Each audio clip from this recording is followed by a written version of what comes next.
हाँ sir, start कर दीजिए प्लीज। आप अनम्यूट कर लीजिए।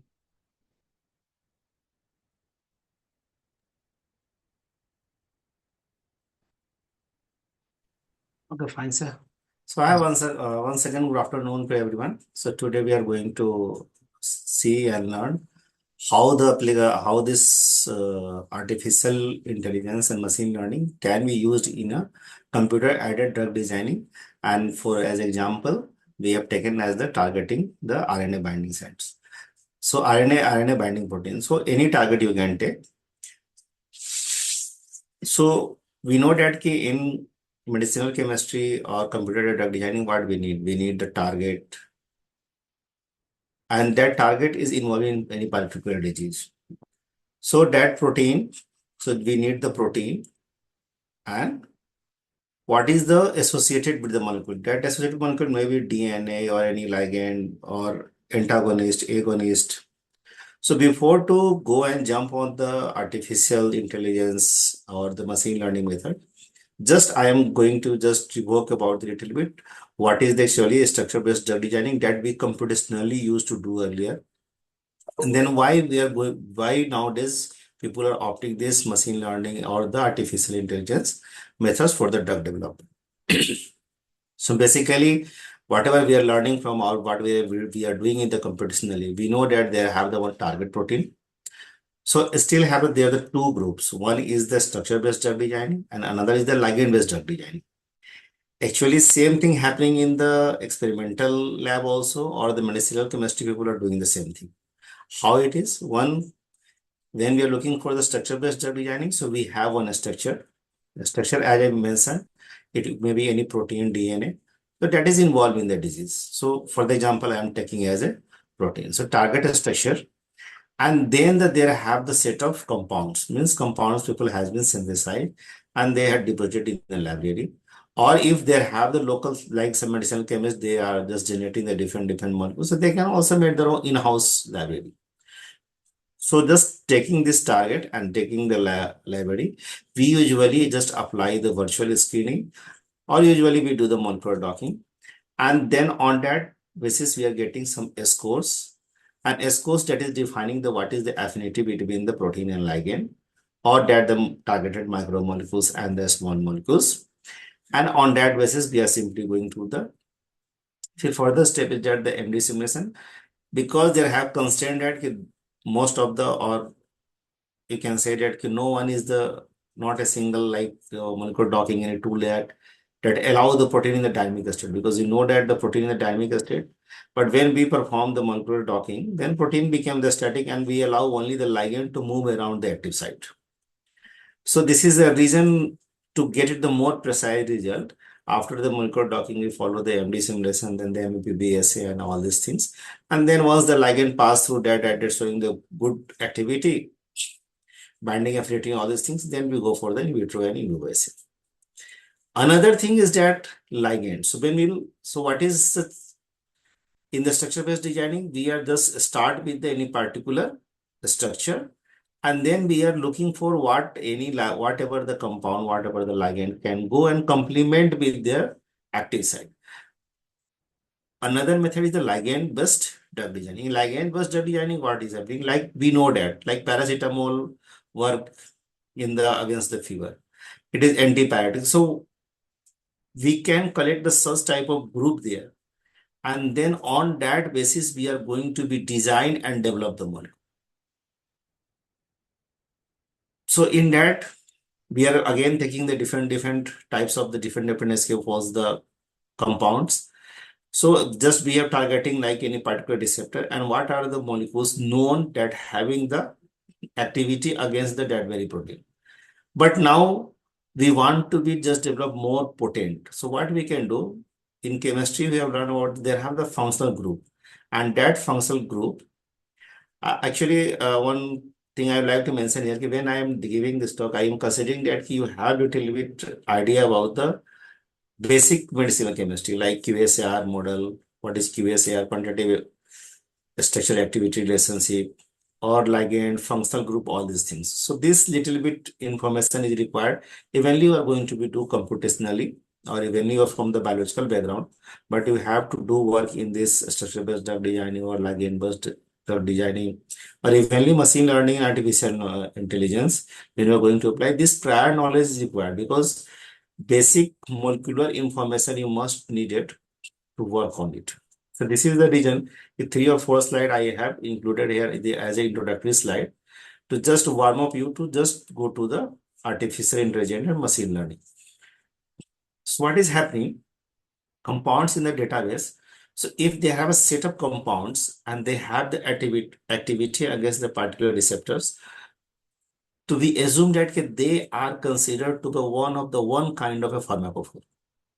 One of the pharmacophore means that their pharmacophoric feature means their functional group that involved in the activity to whether activate or deactivate that very particular macromolecule protein or DNA. So they having the resemblance. And then we are screening on that basis. So similar, you can say that similar types of molecule will be get entangled in the similar type of pharma. Pharma means, yes, you can say that this such type of one particular type of design. So whatever be the molecule will come and set in the derivative design. So we can set in the one group this compound says this may have this type of activity. And then we again will go and do the virtual screening and molecular docking, because lastly we have to check with whatever the compound or the ligand we have screened, so that we have to check it whether it has been the activity against the particular macromolecule or not, because this is our target. If we want to either activate or deactivate the macromolecules, means macromolecules, protein, DNA, to perform the particular function. Either we want to enhance their function or we want to reduce their function. If we want to enhance their function, then we have to apply the agonist, and we want to reduce the function, then we have to apply the antagonist. So pharmacophore feature means this functional group that involved in the particular function, the particular interaction. And then we are doing the advent analysis. That is why whatever the drugs we have screened, so whether they are amicable to biological ability or not. That depends upon the absorption, reabsorption, metabolism, excretion, and toxicity. So these all analysis we are performing. And then on that basis, we are finding that this is the lead molecule that may be enhanced for, if we want to enhance their activity, then we can enhance the activity, or we want to change the functional group, then we can change the functional group also. So to just sharpen their activity, we want to improve their activity. So these two things are there. Just if we are starting with the structure based or ligand based, lastly we have to go and we have to fix that whether they are going to complement with the particular molecule or not. So you can say I'm always using the complement. Complement means that small molecules go and well fitted with the active site of the protein. Then the other things they have done, people are initially, when they are just medicinal chemistry, people thinking that when any particular compounds have the activity, so they look for what is the function group. Then once the structure come into action, once we able to resolve the structure of the proteins, then we try to find out their active site, because lastly the ligand have to go and bind with the active site. So active site, they have the particular amino acids, and they have also function as the hydrogen bond donor, acceptor, hydrophobic. These are the chemical features.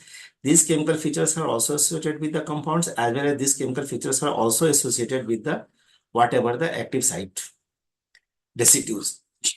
So when we usually perform the molecular docking, we usually what we do, we just calculate the center of mass of the active site. So similar, this figure is showing that this big dot, this white dot is showing the center of mass of the active site. So this has the protein, and this is the active sites. So these active sites, when you are using any molecular docking tool, then you have to just supply this XYZ coordinates. So if you have remembered, we make the one grid. So grid is just area whatever we are going to cover over the protein, and then what will be the center of grid, and on that basis we do the different calculation, and on that basis we got the delta G and all these things. So here we have taken, for example, from that very protein. So here we have taken the adenosine A2A receptor that contain the four subtypes, and they are highly homologous. But their activities, but they have a different activities. So suppose that if we are going to target like adenosine A2A receptor is involved in Parkinson disease. If we are going to target the Parkinson disease, so we are going to target the adenosine A2A receptor. And if we are going to develop antagonist against that, then in your body, in human body, there have the other subtypes also. So that compounds may go and bind with the another receptor also. So in that case, what we need the selective compounds that can go and bind with the only adenosine A2A receptor, not bind with the another proteins or another subtypes. So for that here, what we have done, just we have targeted that if so definitely they're performing the different function, but they're highly homologous. And if the highly homologous, not only in the case of the entire structure, 3D structure, but their active sites are highly conserved. Catalytic domain is highly conserved. So we have taken the conserved 4 residue and just calculated the evenly their interdistance between them. Okay, what is the distance between them? So if you can see here, we have taken the leucine, phenylalanine, methionine, and asparagine, and just calculated the what is the interdistance between them. So if we are going to be calculate the mean distance, we will get the almost all subtypes have the 11 point something, means I can take on an average as 11. So the interdistance is also fixed. So what is the difference here? The difference here is only the orientation of the active site residue. So orientation, similarly, ligand have to go, and also the orientation of the ligand, as I mentioned in the docking with CV, the orientation of the ligand. So in which a special orientation ligand will go and fix in the active site, that orientation must be complemented with the whatever the active site of the residue. And this information can be extracted as a pharmacophore. I am explaining these all things because when we will go in the machine learning artificial intelligence, there is the major play of the feature, what the feature we are going to be include, and on that basis your machine will learn, and on that basis it will work and it will give you results. So before that, this all information is very necessary. So you can see here, if we are just looking the orientation of their active site, so this pink ball is showing the center of mass of the active site. At the below one is C with the, just I have fixed here box. So this orientation of the box and corresponding to the center of mass, you can see that evenly we are just putting the single molecule. They are not going to be fixed in the similar orientation in the all subtypes.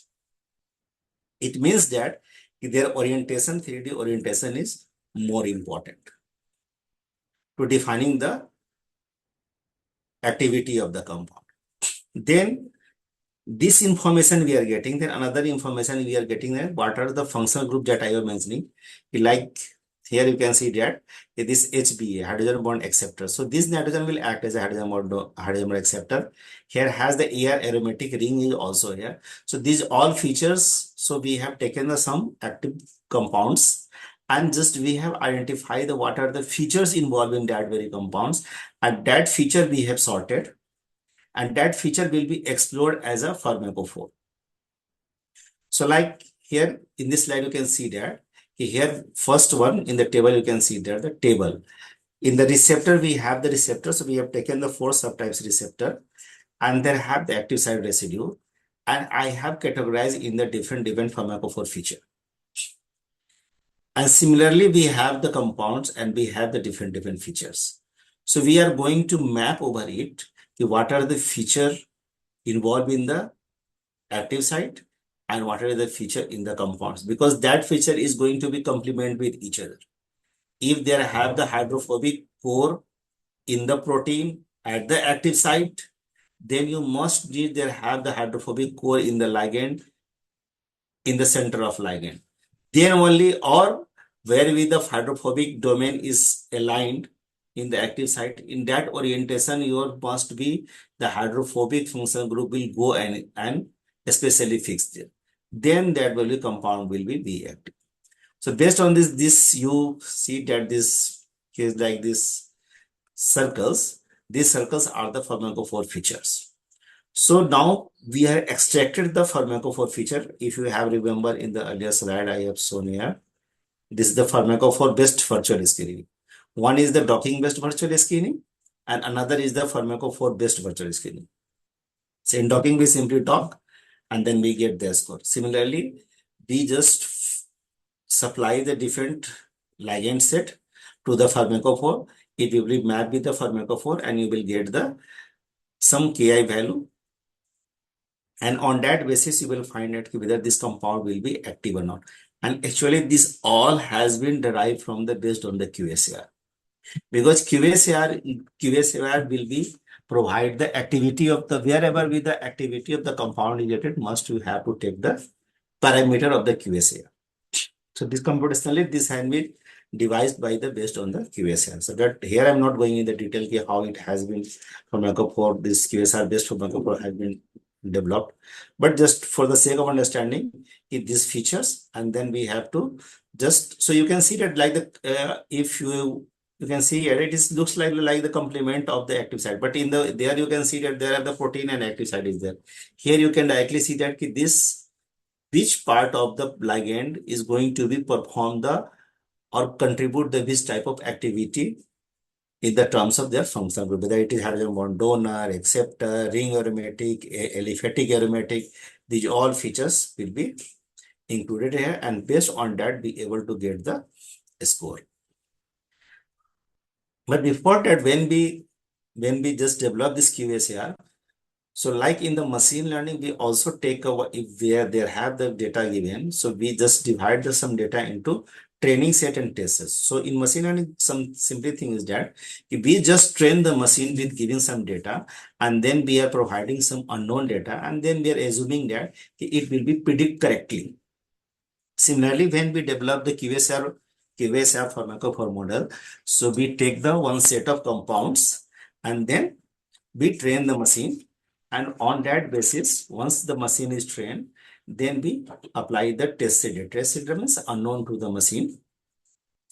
So you can see here there's a correlation cross correlation matrix. It is so you will get the higher with the when so in the left panel you can see that is the training sets. So training set we know that it is the known ligand and have the known activity. So we are getting in the all cases we are getting approximately more than the 95%. So 96% here in this case we are getting the more than the 96%. Right side just comparison between the with the your test set. And what we have taken here already experimental Ki value is there. So we are comparing with the experimental with the predicted. To check is what whether whether the system whether the machine is going to be correctly predict or not. So in the definitely we have used this training set to train the model. So we are getting the higher R square value more than 96%. And in the test set data, what we are taking when we are defining the training and test set. So in test set, we have to put the different stratified data. Stratified data means some compounds have the good activity, some compounds have the no activity, some compounds have the moderate activity. Such type of data set we have to take. But when we are training, while training, we have to take the more potent compounds.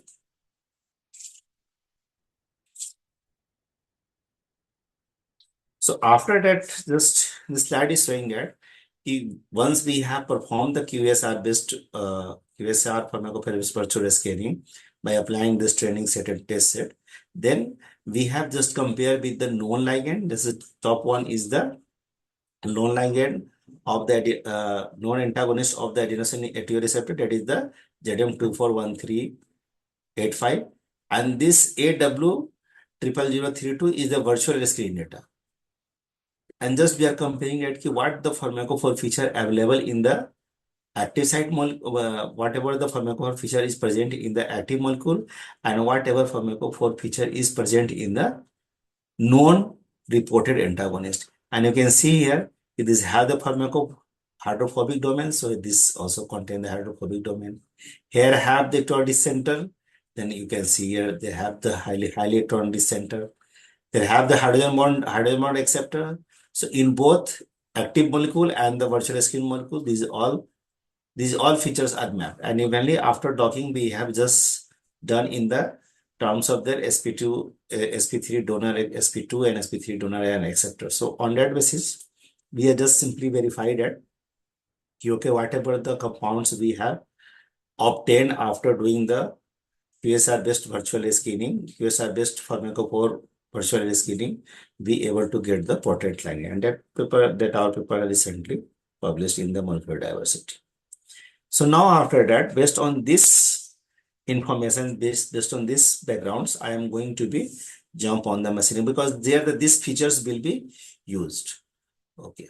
So in summary, for the computer drug designing, we can take the target library, then have the different, we have to identify the particular active site, then we perform the docking, then we get the different poses, then we sort it on the basis of their scores. And these are the below one is the simple basic steps. Just to have to identify the lead, then primary screening, the lead optimization. If you want to change in the something lead, like we want to be more potent lead and also good in activity, but they have the not good in the admit. So you can just change some particular function like piperazine ring we can add to just enhance the biostability. So all these things are steps involved in the medicinal chemistry, and this lastly lead to the your go for the lastly the preclinical and the clinical development. Just go for the in vitro and in vivo study. So in machine learning simply for you can for the better understanding consider you simply we have to provide the particular feature. So it's learn from the whatever the data we are providing, and based on that data is just make the prediction, and it has the ability to take the decision. So similar there we have also taken the set of compounds, the drug bank. So here, if we are applying the machine learning, we have to also apply the different data sets. So we have taken the data sets, and I mentioned you that whatever the features we have, I explained in the previous slide. So that very features we are going to be added here.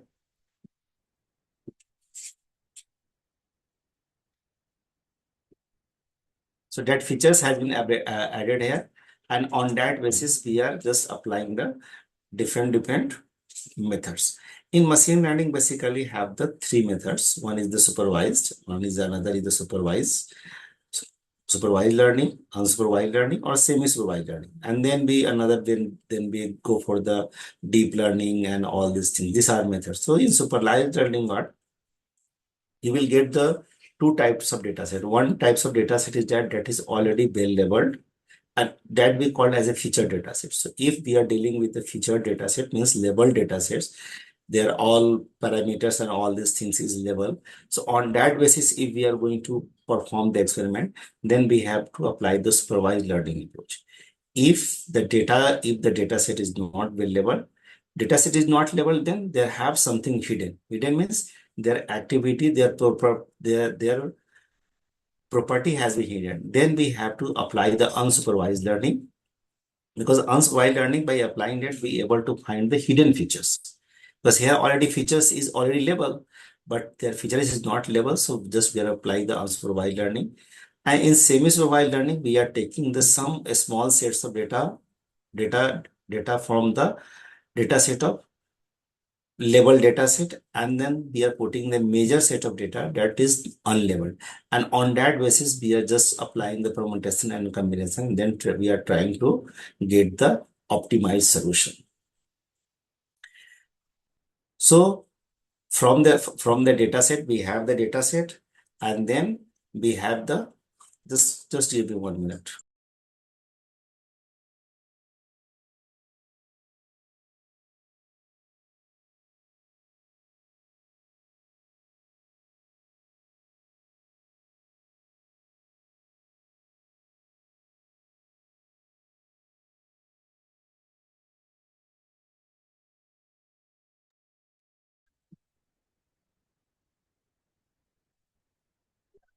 Okay, fine.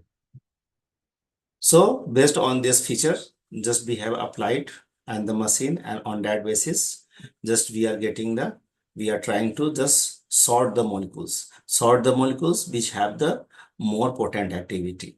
And here, these are the different methods we are applying for, whether classification, clustering, hierarchical sorting, support vector machine, these all things. And then just it is going to be based on the, just I told you that quantitative structure activity relationship or pharmacophore modeling. These all features are going to be, because once we are applying this method, so how we are going to be just rectify that, just going to be cross validate that. So we have this information from the pharmacophore feature. If these all features are required for that. So outcome, what type of outcome we are expecting, that we have in the terms of pharmacophore feature.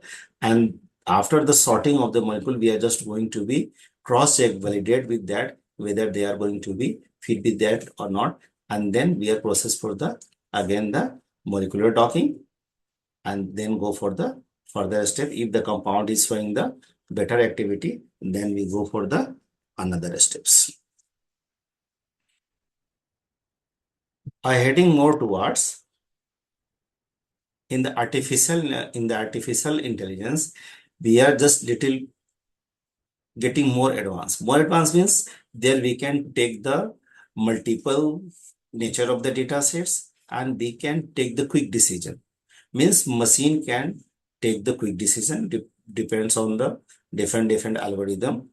And here you can see here that early in the earlier slide, whatever that we have taken the compound, that is the 2D image. If you have gone through and obtained the compounds from the database, then you found that it is usually in the structured data file format, SDF format, you will get the compounds there. So that 2D, and just one remember that whenever we are just doing it, all this analysis, we usually convert the all the compounds into a smile string. So in the data set, you will get the all things you will get in the smile string, and as well as 2D also. If you have to perform the different analysis, then you have to either convert the smile string into the 2D SDF format, and then the SDF format to the either mol2 or PD format for the docking and another analysis. Because in a smile string, a participant, are you know what is a smile string? All know it. All people are know it. Anyway, if you don't bother about it, later on we'll see we have the smile string in the slides also. The smile string only you can say that in the it is written as some uh, represented by some letters. Like there have the C. If we have the methane, then we like the CH4. But it is represented as like C, then HH, like this way it is represented. But if you go in the 3D, you will get the 3D orientation of the compound. So it this file, if this saved in a smile file, it is just fasten the computation. So that's why we usually use the smile. It's better for the like you can align with the two sequence. Just you are comparing the two sequence, one sequence with another. So such type of comparison can be done by the smile strings.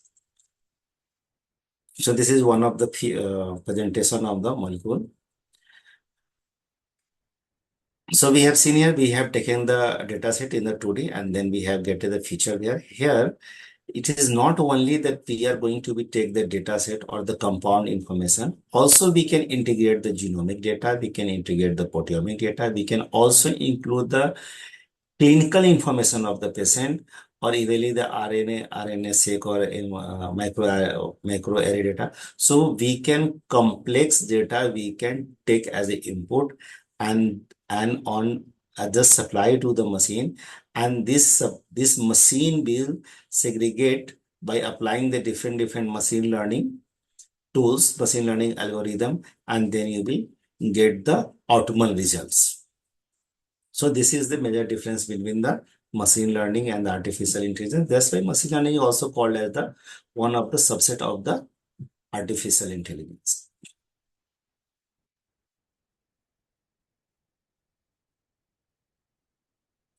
But what is the benefit here, that if in the machine learning, what we are getting, we are just taking the one of the compounds, then we are getting the all the information of the compounds, and one shot we are able to get that key which compound may have the probable of the optimal activity.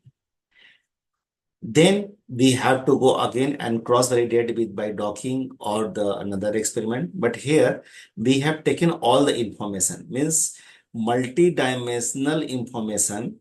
Even the multi-dimensional information we are taking also in the machine learning cases, because different machine learning tools accumulated to just form artificial intelligence. Their decision making is more fast in the case of artificial intelligence by just applying the different algorithm. But there we have taken if we are taking the compound, then we are taking the feature of the only compounds. Then and there again the protein is going to be one.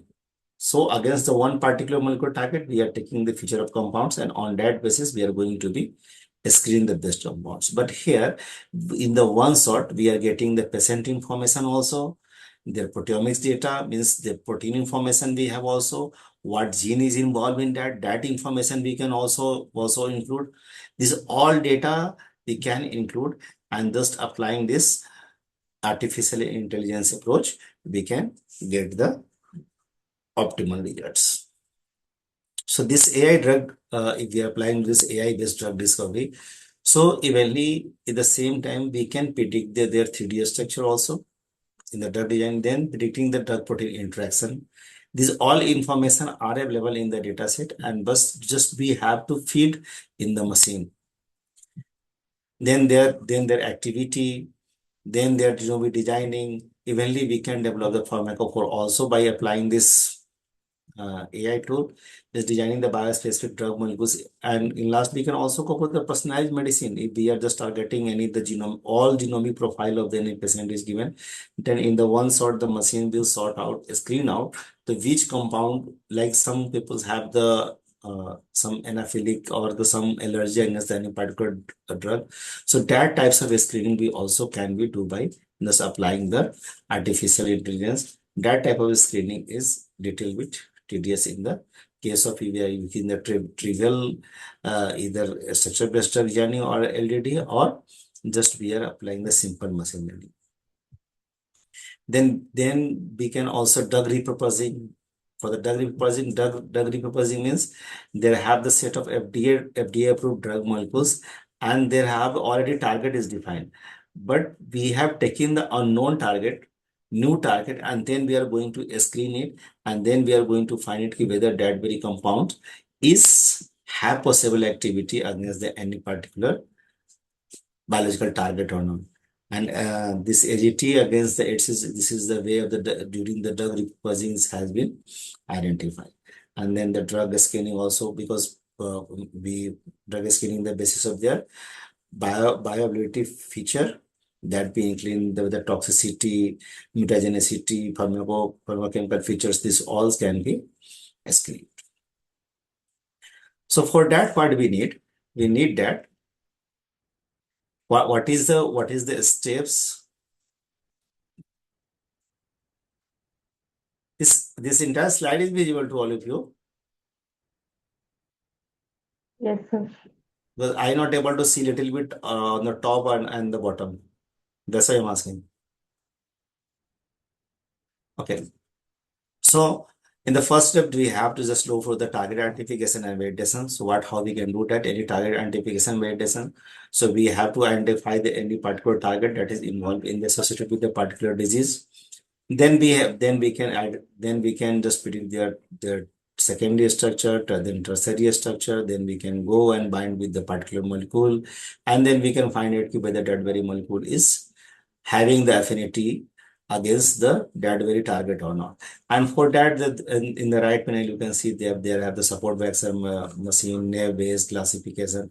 There are the different tools, logistic regression, all this CK and nearest neighbor. So I'm not going in there because this all is the I can explain the each all if you need, but these all are the different algorithms applied to just achieve the particular outcome, what our outcome is the expected. This long-term, short-term memory, k nearest neighbor, these all things are this convolutional neural network, CNN, multiple layer perceptron. Multiple layer perceptron actually it is when in the artificial neural network, what we are going to be, we are just generating some neural network. Neural network, just one network is connected with how is connected with another and how it is going to be passed the information from one layer to another layer. Similarly, the neurons are just transmit the message in our body. These things has been operated from there, and then we provide the some hidden layers, and on that basis, there have some feature is just propagating from one layer to another layer, and this way we apply this for multiple layer perceptron. We usually just scikit. These are the some Python library, scikit, TensorFlow, and PyTorch. These all things you will get the explained by the my student Sapna Yadav. After this talks, he will be giving while the demo. Then heat identification, for heat identification, because they have the given the lot of data sets, then we apply the random forest k nearest neighbor means just we are taking the one compound, then we are going to compare with key what is the similarity with the just nearest neighbor means just fix the one compounds, then compare with the another compounds with their activity. Okay, this like suppose that they have the 10 active, just we have listed the 10 activity, and out of 10 it is showing the 8 similar, then we are just putting in one group. Similarly, then again next iteration we are going to take the another compounds, then again we are suppose we have put it the cutoff as the 5 features, so it will be just sort the compounds having at least the 5 features is similar with the compounds having the activity. So this way we are going to sort it. Similarly, for this QSI and QS will be just a part. If we suppose that if we have got the good ligand, when I am mentioning that good ligand means in the terms of their interaction. So first thing we are just going at the how it is going to specially bind, and then we are getting some scores that usually we call as if you have molecular docking, we are getting a dog score or delta E. So that is only simply that how the molecule go and fitted at the specially fitted at the active site. But activity is another thing. Activity we measures in the terms of Ki, inhibition constant. What we are doing in the this LDA, that is a linear discriminant analysis. So we simply classify distinctly whether the active compound, non-active compound, or the moderate compounds. And on that basis, we are just segregating the compounds distinctly, and then we are going to be select the feature from there, and then apply the irritative method like the then we are just going to optimize and fitting it. And this laser regression is just help you.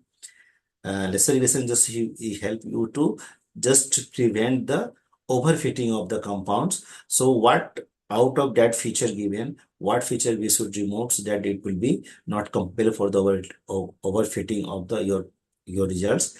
And in the multiple linear regression, we can multiple. So there are the linear regression. We usually take the one parameter, but in the multiple linear regression, we can take the many parameters.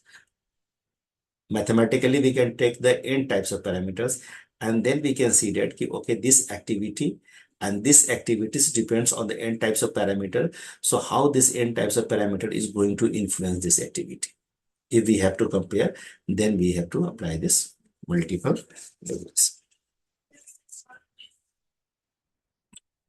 These are the some tools already available on the online. So if you want, you can go and you can learn, see from there. Like DeepChem is the DeepChem is the multiple layer perceptron model, and that is the based on the Python based AI system to find the suitable candidate in the drug discovery. Deep talks for the just calculating the toxicity. Deep neural net QSR, it will be mostly whatever you will get tools that nowadays people are using in the AI or machine, they are all are the Python based. So you have to simply just if you want, and these all codes are available on the GitHub. So if you want, simply you have to just install the some particular Python libraries, and whatever the Python is compatible for that library. And then you can download the this source code from the GitHub, and then you can also want, if you want, you can learn locally on your systems. Similarly, this used to molecular generator tool to help to create the molecules with desired property. If we want to just we have to give the some particular like function group. I need the hydrogen bond donor or acceptor, and just we have to give the 3D orientation of the molecule. Okay, that distance you have like the hydrogen bond donor is the 7 angstrom apart from the hydrogen bond acceptor. So this type of just we have to fix, and then accordingly they will be put the different function group there, and then if we calculate the activity, we are putting the ns2 there because they have the two lone pairs. So this it can just give the two lone pair, so it can be act as a hydrogen bond donor, and then we have to just complement with that exactly what is the hydrogen bond accepted that the active site molecule is there, and complementing that, so you this way you will get the you able to generate the more potent compounds. Potential net used for the neural network model to predict the binding affinity of the ligand against any particular target. Then heat texture is a machine learning technique to predict the molecule that might respond to biological assay. Evenly, in the when we are applying the AI model, we also include the whatever available biological assay is available against any particular compound. When you will go in the PubChem, in the right side panel, you will also get, if you are look for the any compound, so you will get their biological assay is also given. So if the some has performed the biological assay against any particular cell line, all this things, this all information is there. So this information can be also included when we are applying the artificial intelligence. Then Delta Vina, also you have this track from the Autodoc Vina. People are nowadays more virtually for the virtual scanning people are using. So the same the Delta Vina you can also use. They have the Autodoc Vina and Delta, and they have the different technology. It is the AI based tool. But so for that, you can just a scoring function and how the ligand binding affinity just you have to calculate. Then you can apply this neural graph fingerprints is one more techniques is also used for the diagram. That is that just we have to fingerprint based fingerprint based, or you can say the fragment based drug design. Fragment based means we have taken the any particular drug, like I can go in the this slide. So here we have taken this, suppose that we have taken the ZM241385. Then what we can see that there have the some hydrophobic domain is here, and hydrogen bond donor. So these features we can simply take, because these features are only due to what? Here have the benzene and the OH group.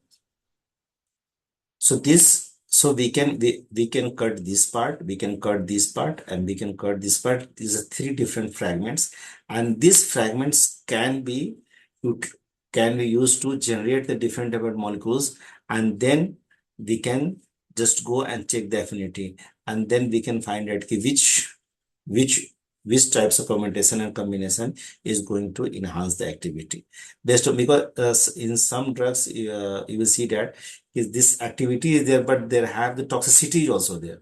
So for the toxicity, some parties is accountable, and for activity, some parties are accountable.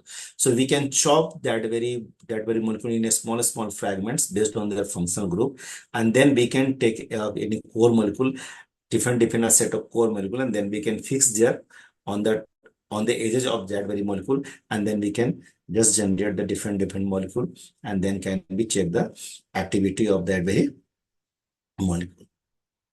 Similarly, AlphaFold down is the well-known based on the Google DeepMind. That is also used for the 3D structure prediction, and nowadays just they are going for this how the two molecules go and associated, and they can predict. And then computers help to report the producer to chemical synthesis. Actually, those people are using the medicinal chemistry, they're using the sci-finder. Sci-finder, just you have to go and just you have to design a particular molecule there, and then you can find the available activity of that very compound cell, and also you will get the suggestion how you can proceed for the synthesis of that very molecule, because this is very important. Suppose that we are computationally, we have just apply the machine learning AI and all these things, and lastly we identified that okay, these compounds will be give the good activity, best activity, this will be the more potent and the novel ligand. But lastly, that ligand must be synthesized in the laboratory and go for the experimental, as the experimental stage. And to go to experimental, we have to do the synthesis. So that synthesis must be too amicable that any medicinal chemist can do the synthesis.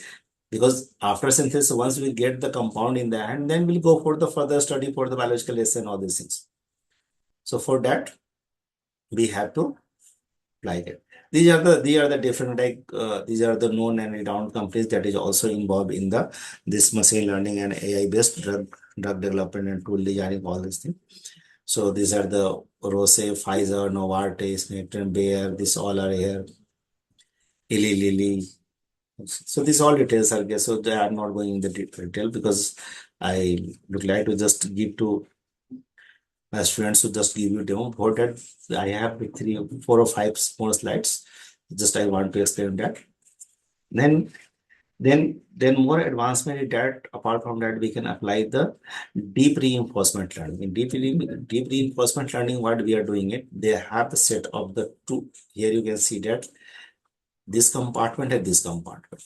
And this model is called as the actor and critic model.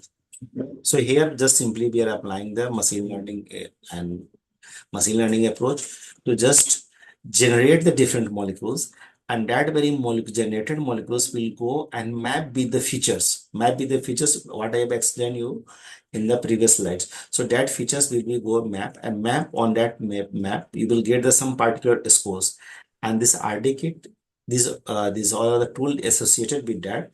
So it contains the different features. So on that very features, be able to get their scores, and based on these scores be able to wise that whether the optimal scores be able to achieve, means that very compounds have the optimal activity or not. And on that differences, we just define the some error quotient there, and that define the temporal difference here.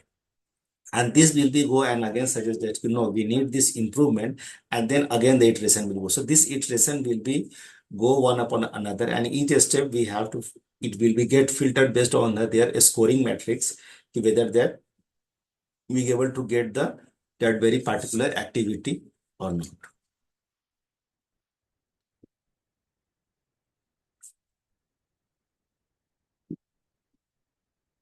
Similarly, one another technique you will get that encoder decoder. Just applying that, simply we have to just input the smile string there, and it will be generate the different molecules. And decoder will again it will be just evaluated whether this different generator molecules have that very activity or not, and that activity, then it would be go for the product property prediction, and then just we draw the particular probability decoding this matrix, and on that basis we are just making the plot, and that on basis we are going to just select the particular potent molecule from there. Then with this, I would like to just explain the case studies. This will be more explained by my students also. There will be hands-on session.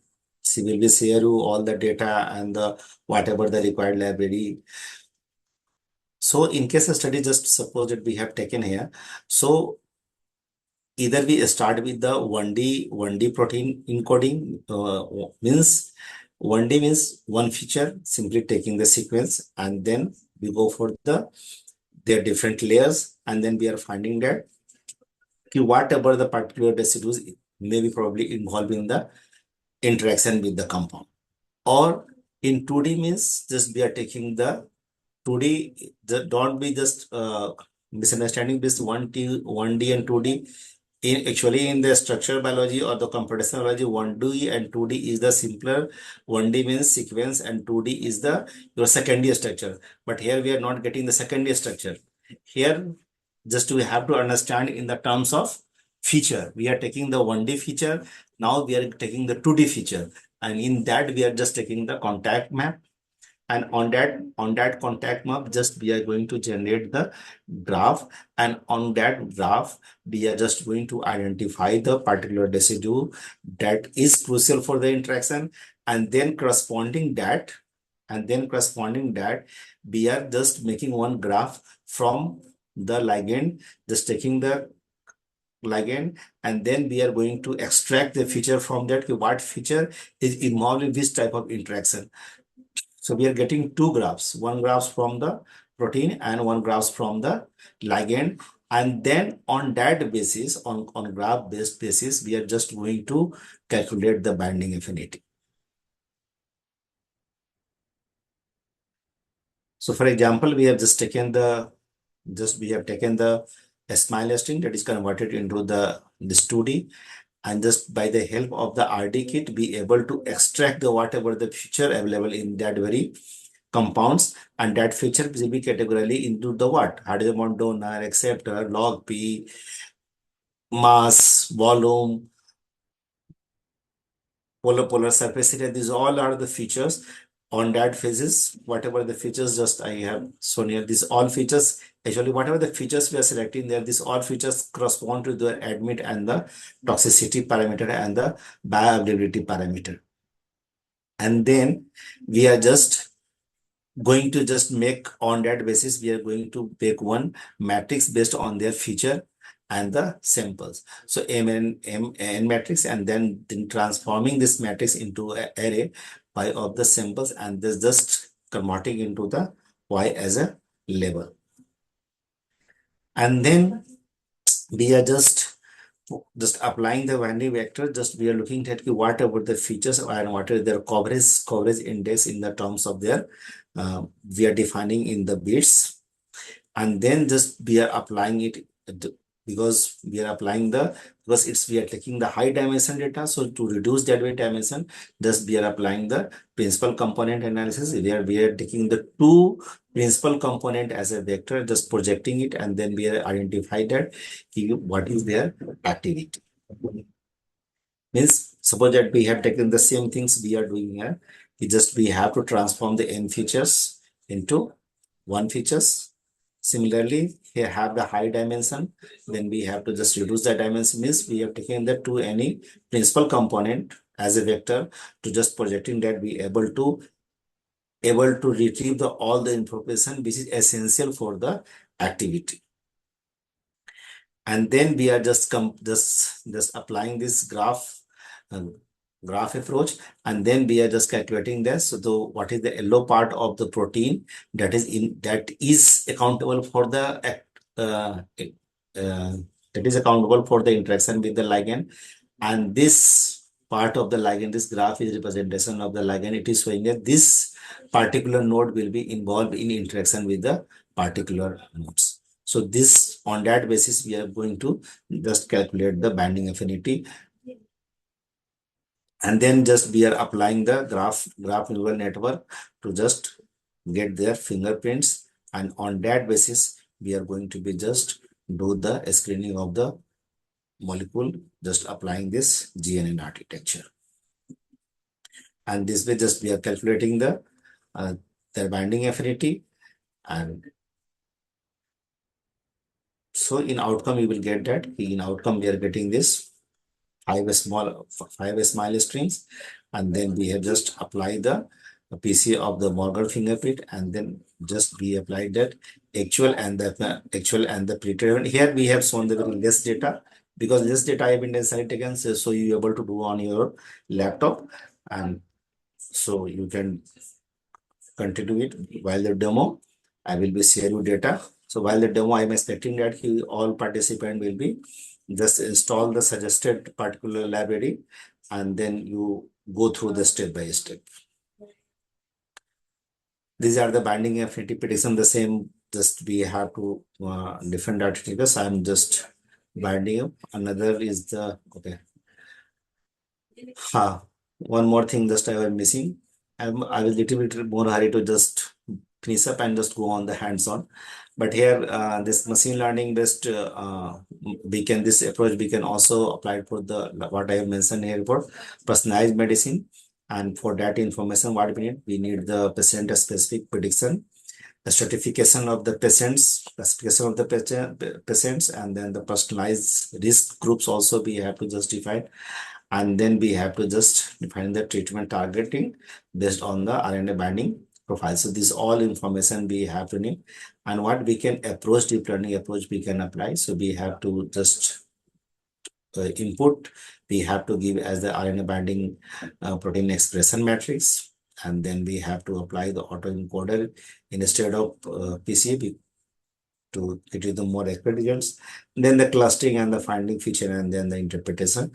So this is the actually architecture that is Sapna, my students will be go to uh, just she will be just help do the hands-on session and she will explain it.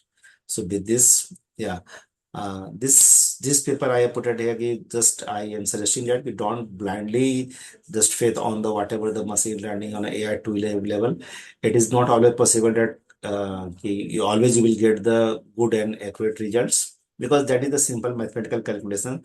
So at least in the medicinal chemistry, you have to go for the cross validation. So at that stage, you will be get definitely you will get if you are getting some wrong or not appropriate compounds, because I'm telling that some compound is showing good activity computationally, but when it is going in the experiment, it failed to meet the uh, biological parameters. And with these thanks, so I hope Sapna, have you joined it? Radhakrishnan Yes, sir? sir. Yes, sir. Yes, so just I am stopping my share, stop my sharing. So Sapna, you share the data. I forget to just mention the share the data. So you share them and you continue. So before that, just hold on. Anyone, any question? Sorry, I just forget to ask question. So anyone, any question? Up to here, whatever I have explained. Any participant?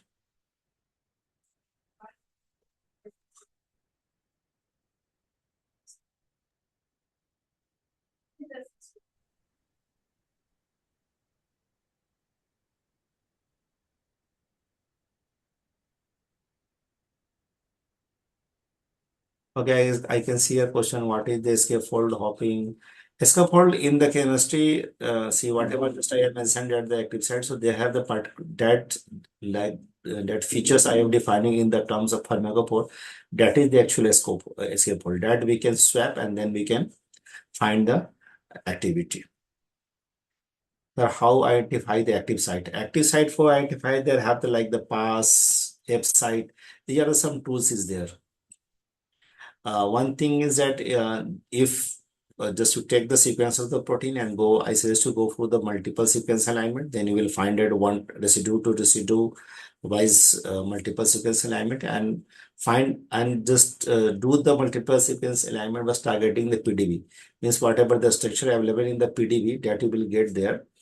And then you can find out whether the active site residue is conserved in that very family, or your protein showing higher similarity with the particular, like your A protein is showing higher similarity with the B protein.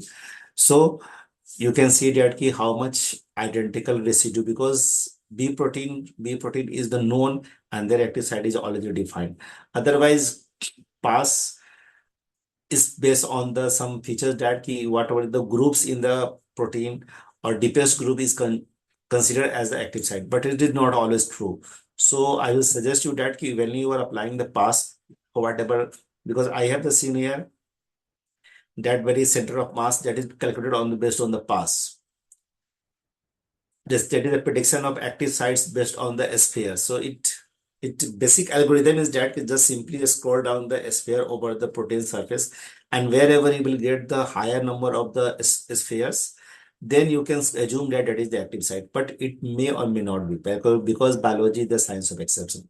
Sometimes you will find that there have the active site on the surface of the protein. So in that, evolutionary data is very important. Even you just apply the any tool, but then I suggest you to compare with the evolutionary data like the multiple sequence alignment, all these things, and then you find out whether this particular suggested region contain the some active site residue, or having the similarity or conserve or not. What are the difference of machine learning with how to use it? It is a little bit complex. Complex, but good question. This depends upon, like I told you, if your data is labeled, then you have to apply the supervised machine learning. If your data is not labeled, then you have to apply the unsupervised machine learning. So it depends upon what question you are going to be asked, and then accordingly, once you will do, and then once you will learn, then you will to know that what algorithm we can apply. Predict the algorithm to predict the disease.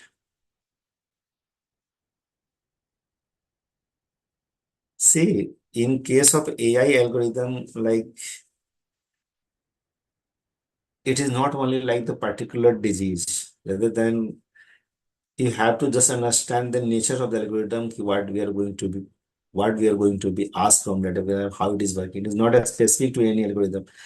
In AI, single algorithm like Q algorithm is used for the many applications. So what types of data you are going to be give, like you are going to be give genomics data, proteomics data, and then you are going to be asking. So on that basis, you have to look for the which algorithm you can apply. So with this, Sapna, please continue. Okay, sir. Sir, but I am unable to share my screen. It basically showing host disable participant screen sharing.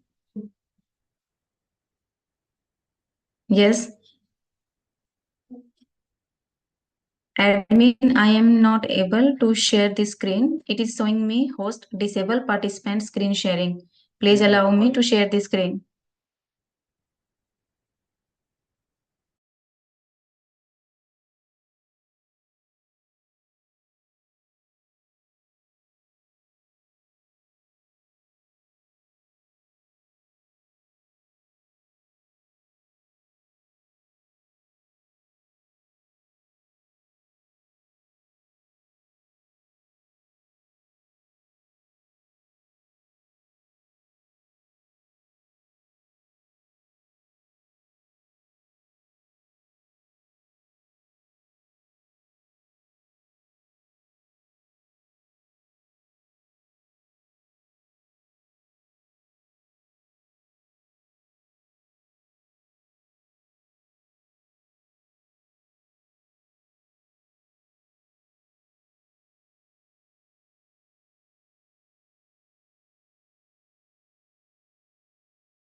Yes, sir.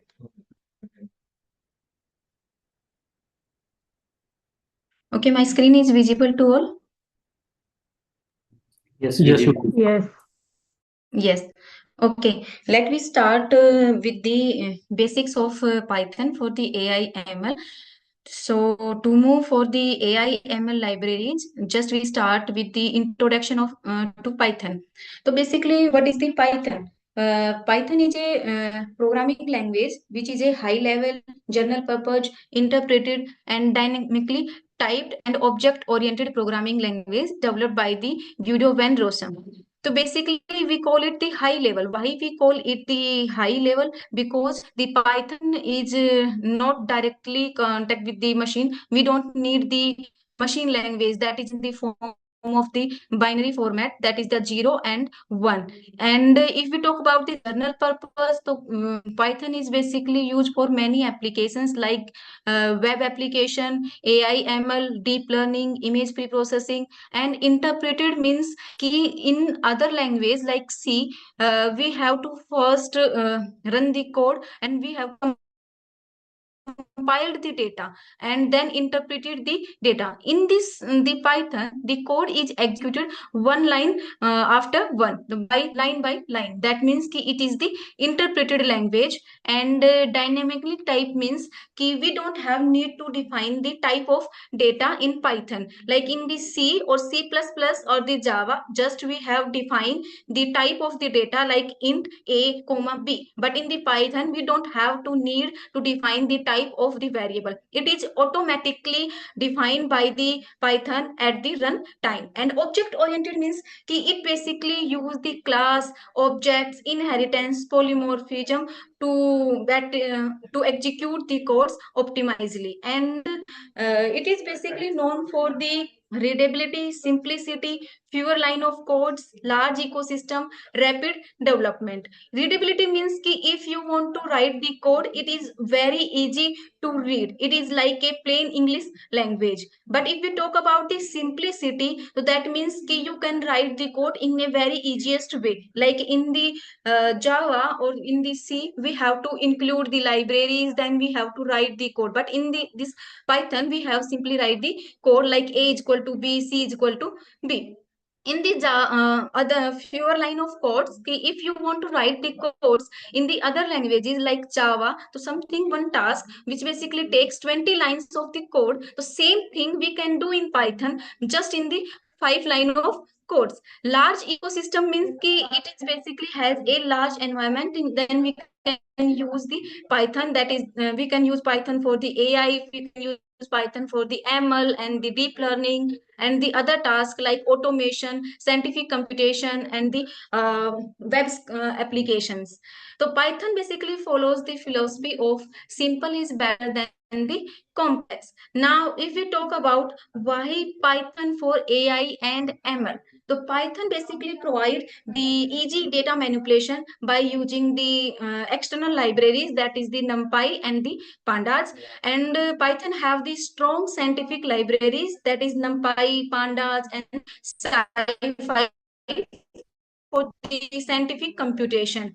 And for the visualization, data visualization support, Python provides the matplotlib and the seaborn libraries to visualize the data. Now, if we want to work with the AI and ML ecosystem, Python provides the library, that is the scikit-learn, TensorFlow, PyTorch, Keras, OpenCV, NLTK, and Spacy. If you want to work with the ML, then you can use scikit-learn. If you want to work with the deep learning models, then you can work with the TensorFlow, PyTorch, and the Keras.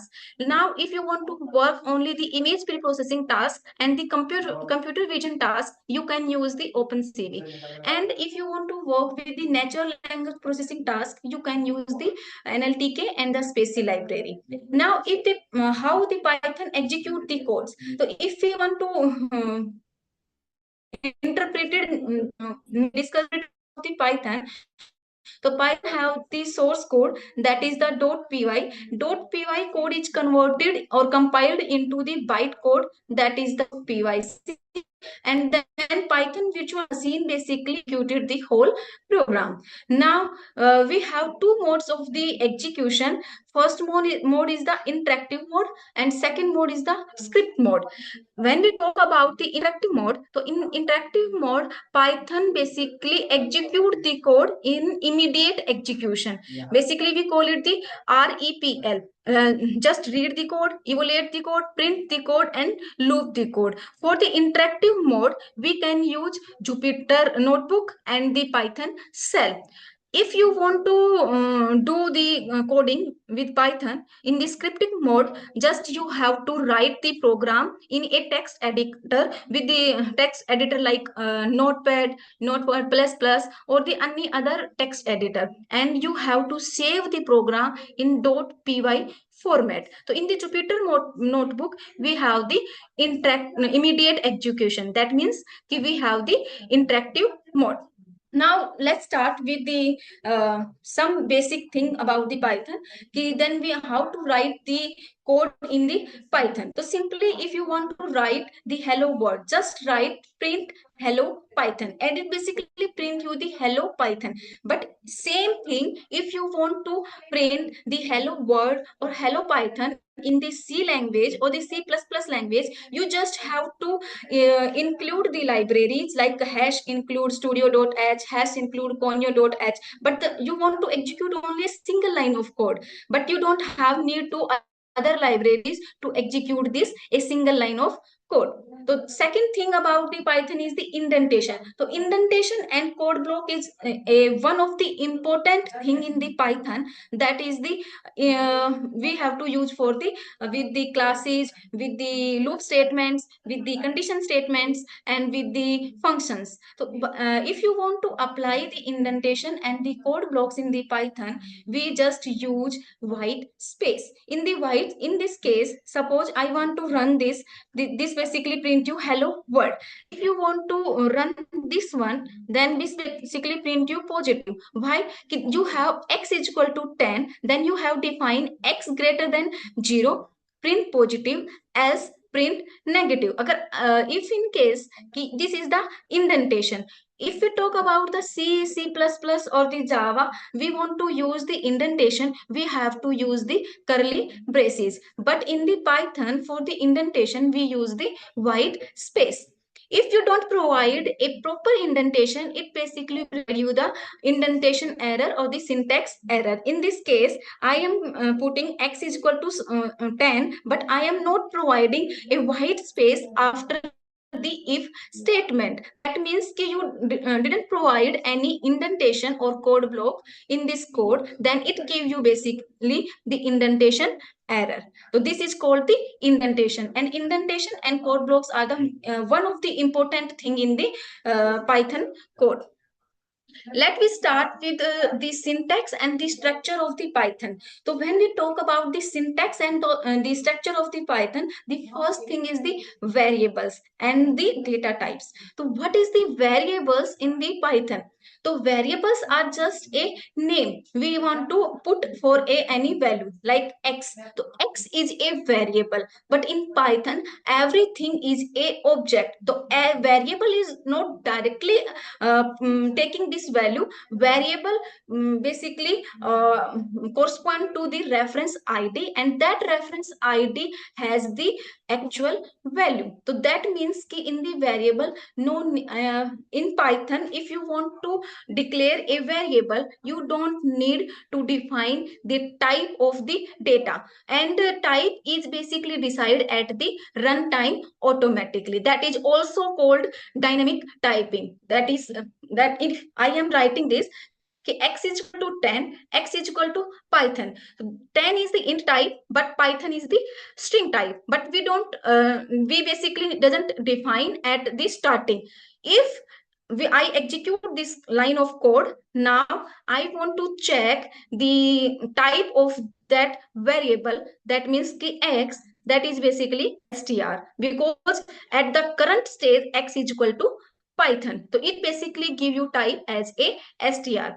Now, if you want to convert, basically you at the runtime you see that it is a str, but now you want to change the conversion. You want to convert the type of the data type. You can use int and on the bracket 10. That basically double quotes denotes that it is a string. So it 10 is without 10 you can, if it I am check the type of this 10, it basically give you str. The value is 10, but double quotes denote that it is a string. Now I want to convert this into the integer. Just type int and it is converted into the int. Same way, this I define x is equal to normally 10, and I want to check the type, that is basically type of x. Now this x is str. If I convert it into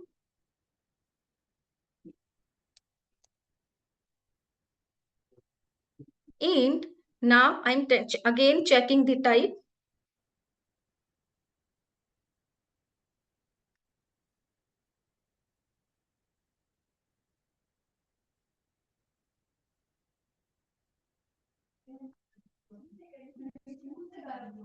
So basically, if you want to change the type, you can use the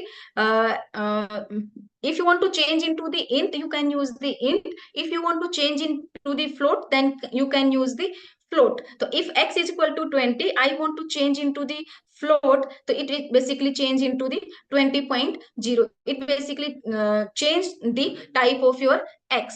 Now we talk about the built-in data types. Built-in data types means कि you have some predefined data types in Python. These are the numeric, boolean, sequence, set, mapping, and the special. If we talk about the numeric, we have the int, float, and complex type. If we talk about the boolean, we have the bool, that is if you want true and false thing, you can use the boolean data type. If you want to take the data into a sequence form, then you have the string, list, and the tuple.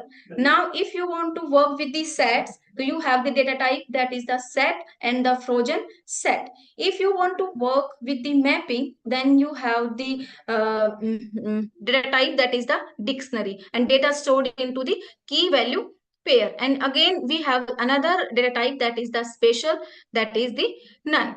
Now how to x is equal to 10, x is equal to 20, that is the predefined value. Now I want to take the value from the user. So if you want to take your value, then you can use name is equal to input, enter your name. In this way you can input from the user. I simply run, so basically enter your name, I am putting Sapna, that basically input the user, and from the you can put after the running, and you as per your choice, not as a pre-defined.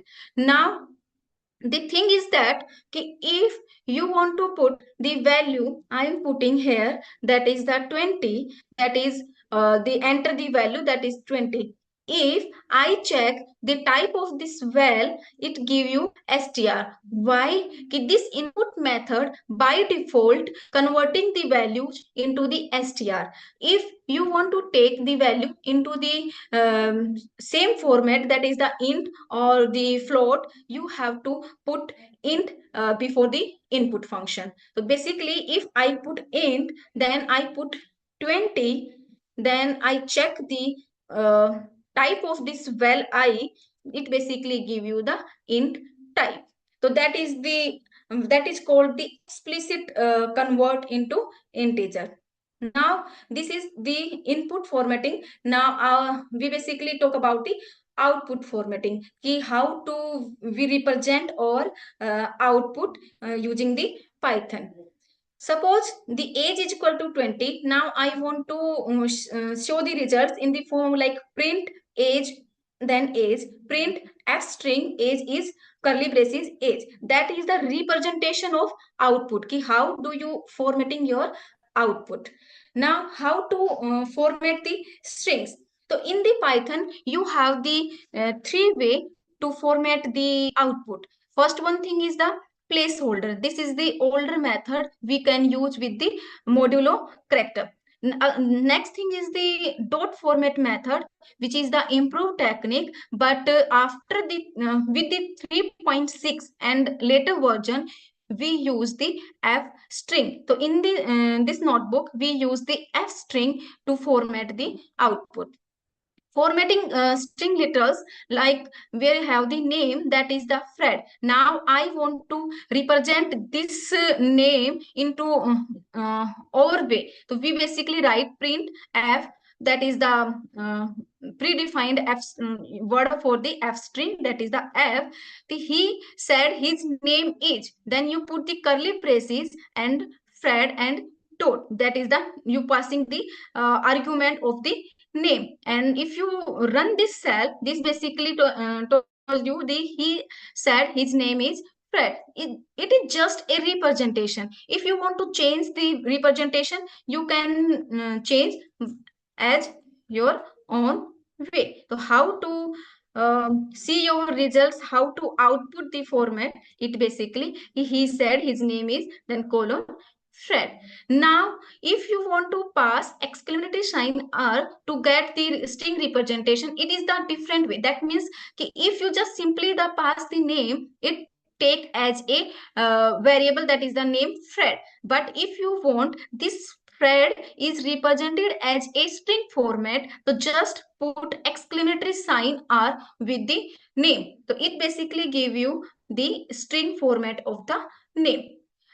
How to format the results with the float? That means if you want to float basically give you the precision value, decimal value. So I want to float with two way. First one is the format, dot format. Second one is the latest version, that is the F string. We have a number that is 23.45678. Now I want to represent, I want to show this number, my 10 character, the 4 decimal number 0, 10, 4, F. This basically denote as a decimal number. After the decimal, you have the 4 values. That is the dot format method. If you print my character 4 decimal number, num 10.6, 10 denote as a decimal number, but 6 denote as a total width of the characters, not the decimal points. Now this give you the this result. So how this works? It takes as a, if I convert this 6 as a 5, so the output is the different, because this 5 is not taking as the decimal number. After the decimal, this basically take the total width of the number, that is the 23, and 2 after decimal 3, total is 5. So how to format the float? We can format by using this method. Now, if you want to check out the formatting methods, you can visit these sites to check out about the formatting methods in details. Now we talk about the operators. So in the Pythons, we have the different type operators to do the calculations. So arithmetic operators basically used to do the arithmetic operations like plus, minus, multiple, divide, modulo, square root, and the floor division. Now assignment operator is basically used to assign the value from one variable to another, or some other values, ki x is equal to 20 or other things. So assignment are the plus equal to, minus equal to, multiple, divide equal, modulo equal, and square root equal, or the floor division. Now comparison operators are used to basically compare the two things, two operands. We have x or the y. I want to compare these two, like x is equal to 10, y is equal to 20. I want to compare x is greater or y is greater. So we can use the comparison or the relational operator, that is the equal to, not equal to, less than, greater than, or the less than equal to, greater than equal to. Now we have the logical operators. If you want to do something, something is true and something is true, then we apply and. True means true. If you apply something is true and something is false, so in the end we have true, false, true, false, true, false, and false, false. So this is the logical operator working of the and. So in the same way, we can apply or and the not to define the logical operations on the operands. Now we have the bitwise operator and the identity operator or the membership operator. So Python have the different type operators to do the different type of task. Now we talk about the inbuilt data structure in Python. These are the most important things to do the AI ML task, because if we want to store something in the Python, like we can create the empty list. So how the list is worked, so we have to know about what is the list and how we can work with the list. If you have the key value pair, like we have a G and their corresponding expression type, then we have something. So if we want to work with the key value pair something, so we can use the dictionaries. If we want to work the set type operations, so we can use this set data structure. So in the Python, we have the different inbuilt data structure. First one, the string. If you want to store something in a string format, you can use the string. So how we can create a string? That is the s, that is the variable name, and Python, that is the assignment. We want to create a string, so the s is created, that is the string. Now I want to indexing and the slicing. indexing and slicing is one of the most important uh, topic in the string, list, dictionaries and data frames or anything, because if you want to search a specific thing, you can use the indexing. And if you want to fetch the sub part of something, like from the sub part of string, you can use slicing. If you want to fetch some part of or some rows from a CSV, you can use the slicing. So I want to search for the indexing, which element present at the index, that is the 0. At this point we know Python is a small word, and we know at the 0th index we have p. But if we have a large amount of data and we don't know at the index value what is this and what is that, so at this index what is this, so for that we can use the indexing. We search for a specific index. So in the S0, so it basically give the value which is present at the index 0, because in this list or the string, the index start from the 0. Now this is the slicing. The slicing gives you the sub part of something. So in this string, it give you the substring of a whole string. So I mentioned here 1:4. So 1 means कि you want to start from the first index, then 4 denote as a up to 4 but not included 4. The first index, second index and the third index. If we talk first index, second and third, that is the YTH. So they basically, if you define the slicing range, it basically give you key from where you want to start and from where you want to add end. So that 4, that but 4 is not included. That 4 means up to 4, not 4. That is the slicing. If you want to reverse this string, you can use the colon key back. You denotes that key you want to start with the back. That minus denote as whole. Colon means key you want whole string, but -1 denote as in the reverse format.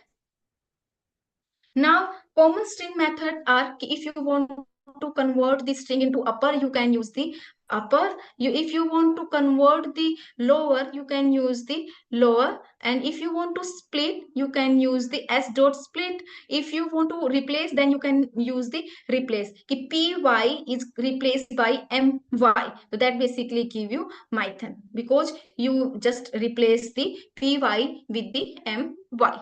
Now we can check for the string immutability. String immutability or mutability are the one of the most important thing in Python.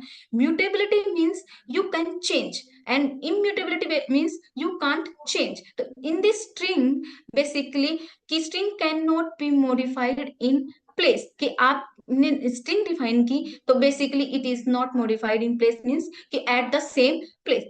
Or if I define the list, the list are basically mutable, sports, slicing, and the comprehension. List are the one of the most important data structure to store the sequences of the numerical format or the string. It basically takes the homogeneous, not single take the homogeneous data, or it can also has the heterogeneous data. It can also hold the numeric or string combination. It can also hold the only numeric data type.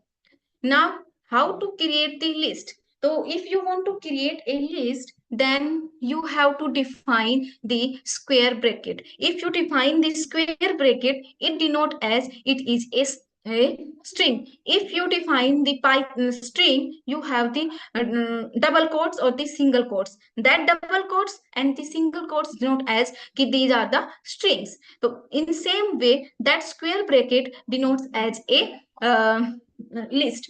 How to create the list, that how we can create the list. So in the list we have the different type of operation. If you want to append something in the list, you can use the append operator. If you want to remove something, you can remove the items or the data type in the list, you can use the remove function. If you want to sort the list, you can use the sort function. So in the list you have the different type of functions for the different purpose. Now indexing. So indexing means you want to fetch a specific data item from the list. So I mentioned here 1. At the index 1 my value is 2 because I'm at this 1 2 3 4. If I run this one, then it basically remove 2. If run this 1 3 4 5, it is the sorting way of the list. Now if I am executing this, then the at the first index the value is 3. Now the slicing means you want to fetch sub part of that list. So 1 from start from index 1, 3 means up to 3, not 3. So index 1 we have the 3, index 4 2 we have 4, but not 3. That means 3 and 4. Now lists are mutable. You can change in the list. If I have lst4 is equal to 100, so that means you can change. That is 4 is 100.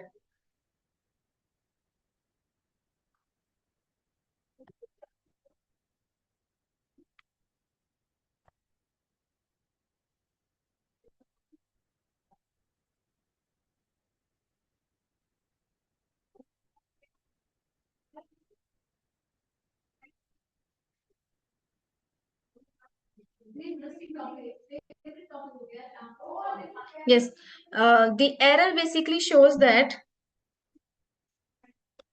if I show list 4 that is hindered, that basically shows an error because the 4 index is out of bind. You want to replace something, but this index is not exist. In this case, suppose we have 0, first, second, and third. So we have total 3 indexes because index start from 0. So 4 is out of bound. So now we can change the index to the third, and now the list is converted. That is the 1 3 4 and 5 is replaced by the 100. Now tuples. Tuples are basically used for the fixed data type. Lists are dynamic, but tuples are the not dynamic, has the some fixed data. We cannot change in the tuples. That means it is a immutable sequence. Now I am creating tuple by using the bracket, that is the 1 2 3. By using bracket, it denotes as we want to create a tuple. It is the basic structure. Tuple unpacking, we have A, B, C and is equal to T. That means if you want to unpack the tuple at the what position which have, so that is the A, 0th index, first index, second index. So A, B, C, that means basically is the positional argument we can pass, and we can unpack the tuple. That is the A is 1, B is equal to 2 and C is equal to 3. Same way we can apply indexing and the slicing on the tuple. Now, if we talk about the immutability of tuples, the tuples cannot be modified. Say, in the last row, we basically define as list are mutable. So, if we take as we replace the third index with the 100, it is possible in list because lists are mutable. We can change in list, but if we want to change in tuple, so tuples are basically immutable, so we cannot change in the tuple. So it basically shows an error because tuple object does not support item assignment. And same way, tuples cannot we cannot add the number or the other things into the tuples because tuples are immutable. So tuple does not support the append operation. Now we have the another data structure, that is the sets. So if you want to create the set, so we have different type of data structure and we have different type of syntax to denote as a specific data structure. If you want to write as a string, so you have to use the double quotes. If you want to create a list, you have the square bracket. If you want to create the tuple, you have the curly braces to create the sets. Now we create the set. Now I want to add 4 into the, so we have the add operation. We can basically simply we can simply, S is a set, and we can simply, by using the add function, we can add the data in the sets. That are the, basically we can say that sets also the mutable type. We can change in the sets, we can add in the sets. So if we talk about the set, we have two type of set now, set 1 and set 2. Now I want to apply intersection, union, and the difference. Intersection basically used to intersect the two sets. We want to find out the commons from the two set, you can use intersection. If you want to find out the union of two sets, you can use union function. If you want to find out the difference of two set, means ki set 1 minus set 2, it basically difference give you the difference of two set. Now dictionaries are the now in this notebook, dictionaries are the last data structure, inbuilt data structure. So dictionaries are basically used to store the key value mapping pair. So basically, we want to store like student data, that is the name Ajay and age is 20. So it basically provide you the key and their corresponding value. So if you want to create the dictionary, you have the curly braces and you have the syntax key and their corresponding value. It denotes as it is a dictionary. Now, if you want to access the data or you want to indexing the data from the dictionary, so you can put simply the key name. If you want to put the data is fetching in the dictionary using the key name. So now I am fetching student, that is the key value is name and their name is Ajay. Now if I want to fetch age, then I pass to key value age, that is the 21. Now dictionary operations, we have different type of dictionary operations we can use. That is the student that dot keys. If you want to find out how many keys are present in your dictionary, so then you can use dictionary name dot keys function to fetch the name of the keys. At present in the dictionary you have two keys, that is the name and the age. If you want to find out the values in the dictionary, you have the values function, then you can use values. So Ajay and 21 is the values in the dictionary. Now if you want to fetch the total items in the dictionary, you can use the item function to fetch the items of the dictionary with the key or the corresponding value. Now the iterations. So iterations are basically used to iterate the things. For key value, we have the dictionary, then we have two things, that is the key and their corresponding value. In the student dot items, then print key comma value. Then you can iterate the things by one. Now, after the data structure, the next topic is the control flow statements. Control flow statements are basically one of the most important thing, which are used. If you want to check for the conditions, you have the condition statements. If you want to iterate something, you want to apply the loop, so you have the looping in Python. So in the condition statements, you have the if statements, as and if else if, and the if else or elif. So you have the condition statements. Now how to condition statements apply? I'm putting marks equal to 65. You have some condition, that is the if marks greater than 50, then print pass.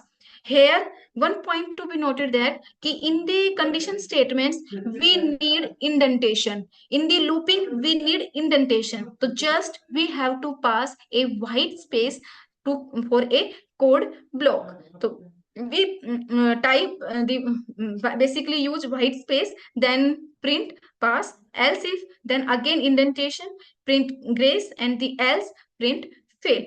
If I run this, that basically give you pass. If I here pass,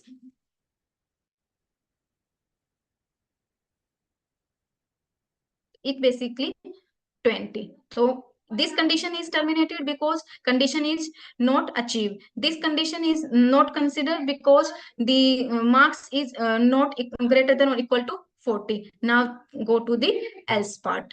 So how to condition? Check for first condition. If it is satisfied, then it is give you the result. If it is not satisfied, go for the second statement. If this is also not satisfied, go for the third statement. Now looping. So basically loops are used to iterate the things. Okay, and we have two type of loop, that is the for loop and the while loop. If there is some basic difference between the for loop and the while loop, that is the if you want to use the for loop, that means you know the terminate condition. If you know the terminate condition, then you can use the for loop. If you don't want you don't know the terminate condition, you can switch for the while loop. In this case, I am putting here for I, that is the iterate variable. In I am putting just simply a number, that is range is a function that is used to give you the 5 number, the 0 to 4, and print iterate I. So it basically give you one by one. You check for I in range, yes, this is true, then print I now I is 2. Now check for the second one, next check for third one. So until we match the terminate condition. When we match the terminate condition, we can exit from the loop. In the same way, we use while loop, but in the while loop we don't know the terminate condition. What is the terminate condition? Here 5, we this is the simple code. We simply see that the 5 is the terminate condition, but in the large amount of data we don't know about what is the terminate condition. So we use a counter to iterate the loop. Here I use I is equal to 0. So then means if we check for that 0 less than 5, yes, then print I plus equal 1. Then it means you want to increase the counter, that is 1, then check for the 1. So until unless you reach the terminate condition, you can run this 1. This is the loop statement. Now the second thing is the functions. How to define the functions in the Python? So def keyword is used to define the function in the Python. I want to add two numbers, then we can writing a function to add the two numbers. Then diff is used to define the function. Add is the name of the function. A comma b is the argument of the function, and you want to return a plus b, that basically give you the sum of the two numbers. So you can basically define a b. If I call this function add, then 5 comma 10, so it basically give you the addition of two number. So if you want to use, the functions are basically used when we don't want to write the code for multiple times. You want to write a function, you want to write a code for reusability. The functions are basically used for the reusability. So I want I write a code for something and define as a function, but I want to use after some times. So and in the code I use this function multiple times. That means you want to reuse the functions multiple times. So you can use the you can write function for that specific work. So in the function you have few things, that is arguments. So first is you can just write function, doesn't pass anything, and you have some argument, that is the positional, keyword, default, variable length. Positional is basically used for check the arguments by the position, check for the sequence of the argument. If sequence of argument match or not, if not match, that basically give you error. And the keyword basically argument by the name, and in the keyword order doesn't matter. In the default we have the optional, we can pass the variable or we can doesn't, it is not mandatory to pass the argument. Args we use the variable positional, or quarks used for the variable keyword. And then we have the scope of the variable. If you write the function, we have some scope.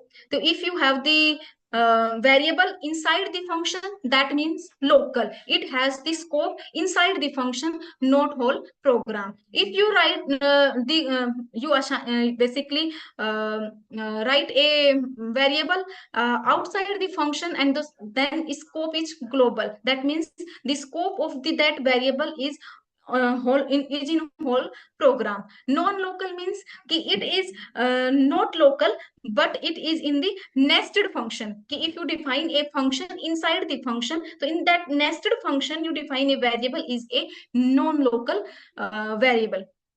Now, how to import the package and the modules? Ki suppose we have some predefined modules, predefined package, so we can import in our code to do some task like numpy. So we can just simply import the numpy to do the work with the computational work or the numerical work. So in this case, I'm using math for the importing. You can also create your own module like def function and hello, print hello, that you have to save that module as a .py. Now, file handling. If you have the files, so how to work with the files? So you have in this case, I don't have the any file. So just we want to create a file. So how to create? Just percentile write file name dot text, and in the text file I want to write these two lines. So it basically create a file that name is trial.txt. So my this one file is basically give you, I want to read, so this basically give you the data with open. We can open the file, we can open the existing any file, and as f data is equal to f dot read, you can read the data. So data is hello, this is a quick test /n. So when we are working with the Python, so files, we have different type of arguments we can pass. R for reading, W for write, X for exclusion creation, and the exclusion creation means if the file is already exist, that means creation of the file is failed. Now A is basically used to append in the file. B for the binary mode, that is the non-textual file. If T is the text mode, and plus for the activate read and write method. For example, in this case, I'm just reading the file, we use R. If you want to write something in the file, you have to use W. If you want to append something, you can have to use A to add something in the file. So this is some basics about the files in the, how to handle files in the Python. Now the essential libraries for the AI ML. Now we talk about the NumPys. So for today's session, this is the last topic, NumPy. So NumPy is the most popular external Python libraries which are used in the AI and the ML for the scientific computing, data analysis, and numerical computing tasks. And if you want to use the NumPy, you have to install the NumPy by using the pip install NumPy. So in the NumPy, it is basically is an array type. So one question is basically arise in our mind if we have a list data structure which look like as a array, but why we need the NumPy array? So the thing is that key in the Python list are the inbuilt Python function, and NumPy use the external library, that is the NumPy. And NumPy array basically takes as a homogeneous data type. Homogeneous data type means same data type within the array. If you create a NumPy array of the int type, so all the elements in the array are of int type. But in the list, we can use homogeneous, and we can also use the heterogeneous data type. The second thing is it basically stores items in sequentially. It store items at the random locations. And NumPy arrays are basically used for the faster mathematical operations. So why we use a NumPy array in the AI ML? Because of their faster execution for the mathematical calculation or the numeric calculation or the other data analysis type. So if you want to work with the Python, you just have, I am using the hash sign to comment this line because I already have the NumPy in my system. If you want to work with the NumPy, you just have to remove this hash and run this file. So this is the basically installing syntax for installing the NumPy. So after installing the NumPy, how to import in Python? That is the import NumPy as np. You can import NumPy in the system. Now we create a list that is 1, 2, 3, 4, and now I want to convert into the array, that np dot array, that is the pass the list 1, that is the array 1, that is the one dimensional array. If we check, that is the type of that array is the NumPy array. If that is the list 2, and we can use array 2, that basically give you the array of the different type. But here one point to be noted, ki arrays are the homogeneous, but in this state list we have the heterogeneous data. But so basically it create the array of string type. So basically it give you all the items in the array of the string type. But in the list we have 1 is int type, 2.5 is the float type, but we convert into the array, it basically convert into whole into the string type. Same way we can create this type. Again, if you want to create the two-dimensional array, then list, and we have passed the items as a list of item. So one list as a one item, and another nested list is the another item in the list, and when we can create the two-dimensional array. So basically NumPy array, we want to use with the n-dimensional array data type, we use NumPy array. So we can create by the different way. If I want to create this 1 dimensional array, if I want to create the NumPy array with all 0 with 2D array, we use np.0. 6 is defined as a number of row, 2 defined as a number of column. So here 6 just defined as a single row to create a one-dimensional array. Now, if you want to create the one-dimensional array with ones, so we can use by default one function. So 6 define create you the one-dimensional array of all the values are 1. But if you want to define as a array of two-dimensional, you just pass two argument, number of rows and the number of column. Now attributes of the NumPy array. If you want to check the dimension of the array, you can use ndim. If you want to check the shape of the array, you can use shape function. If you want to use the size of the array, you can use size function. If you want to check the d type, yani data type of an array, you can use d type. And the item size, if you want to check the item size, you can use the item size. So in this case, I'm using key list one-dimensional array. So the dimension of array is 1. But second one is the two-dimensional array. That basically array and dimension give you the dimension is of 2. And in the same way, if the array is 3 dimension, I check array 3 dot n dimension, it give you 3 because the array is of 3 dimension. Now, if you want to check the shape of the array1 dot shape, it give you the shape of the array. The shape of the array in the first one, array1, that is the shape, that is the 5. 1, 2, 3, 4, 5. Total item is 5, but is in a single row, but no columns. So that is defined as a 5. That is the one dimension shape.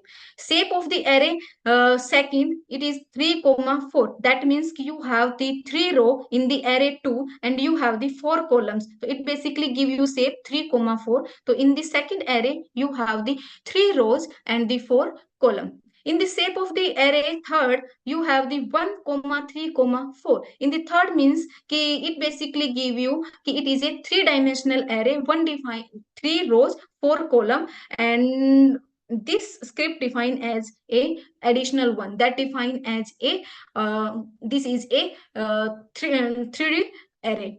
Now if you want to change the size, so array dot size in which you have the 5, total item is 5. In the array 2, that means in the array you have 3 into 4, the total item is 12. In the array size you have the item is 3 row 4 column, the total item is also in 4. If you want to check the type, you have the d type, array1 dot d type. It basically give you the type, that is the int 32. So the type of the array data type is this is the int type.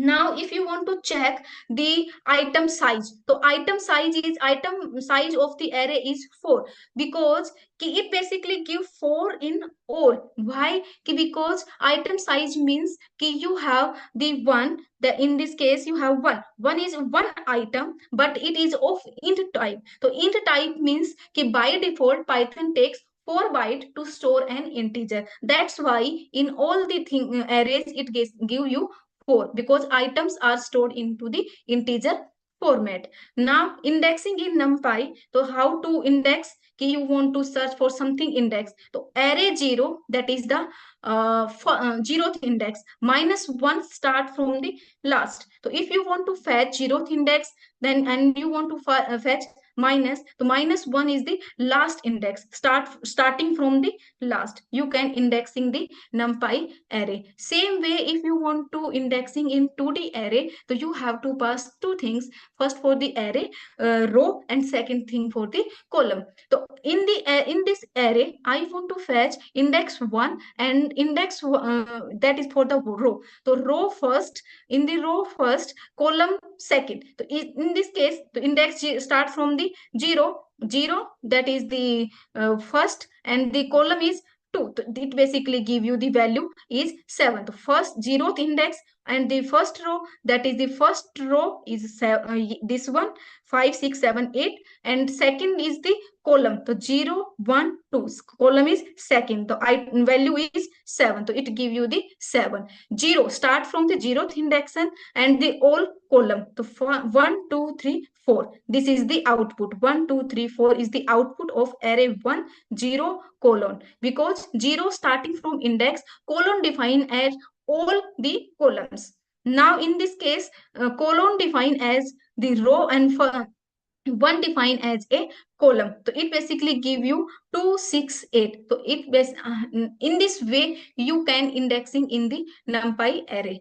Now slicing in NumPy, if you want to fetch some part of the array, you can do slicing. That's basically, if you want to apply the arithmetic operations on the NumPy array, you can also apply the indexings, like arithmetic operators on the NumPy array by using the plus, minus, subtractions, and you can also sort the array. So this is basic of the Python about the how to create the list, how to create the string, how to create the dictionary, how to work with the list, how to use the NumPy in the Python. So that is the basics of Python for today. In the next session, we can basically discuss about the introduction to pandas, data analysis, and the manipulation and the data visualization.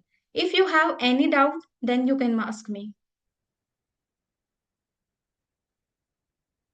Yes.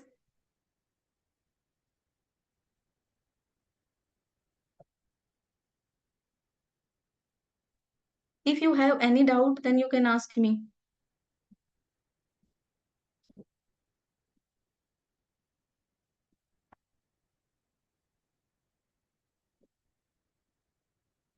So can I stop sharing?